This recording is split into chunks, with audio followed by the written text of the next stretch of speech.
Back to my channel అండి.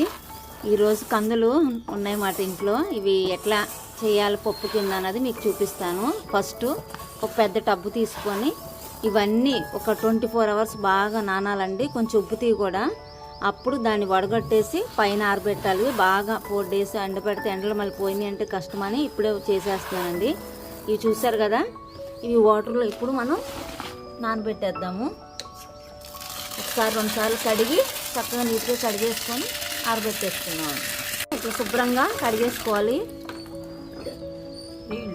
2 సార్లు కడిగేసుకొని బాగా 24 అవర్స్ బాగా నీళ్ళు ఎక్కువ పోసేసి నానబెట్టుకోవాలి. అది కూడా చూపిస్తాం మీకు. నానబెట్టాం కదండి, ఇదిగోండి ఇట్లా ఉబ్బినవి. ఇది 2 సార్లు శుభ్రంగా కడిగేసుకొని హ్యాపీగా ఇదిగోండి ఈ జల్లుడితో వడగట్టేసుకొని పైన ఆరబెట్టేసుకొని 4 రోజుల పాటు చక్కగా ఎండలో ఎండనిస్తే ఇంకా కందిపప్పు మనకి రెడీ అవుతుంది. మిల్లులో పట్టిస్తే. చూసారా ఎట్లా ఉబ్బినాయో? ఫస్ట్లో ఎట్లా ఉన్నాయి, ఇప్పుడు ఎలా ఉన్నాయి చూసారా? ఇప్పుడు 2 సార్లు శుభ్రంగా కడిగేసుకుందాం నీళ్ళతో.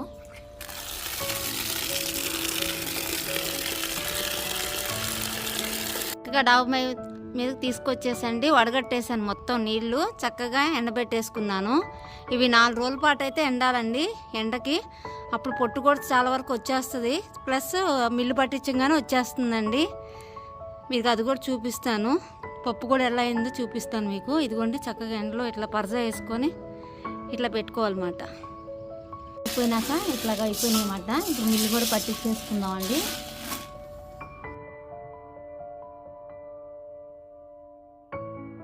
ఆఖరికి మిల్లు పట్టేసినాక ఇట్లా అయిందన్నమాట కందిపప్పు. చూసారా చాలా టేస్టీగా ఉంటుంది. ఇవాళ పప్పుచారు కూడా కాద్దాం అనుకుంటున్నా. మీరు కూడా ఇలా ట్రై చేసి చూడండి. కందుల నుంచి కందిపప్పు ఎలా తయారు చేయాలన్నది.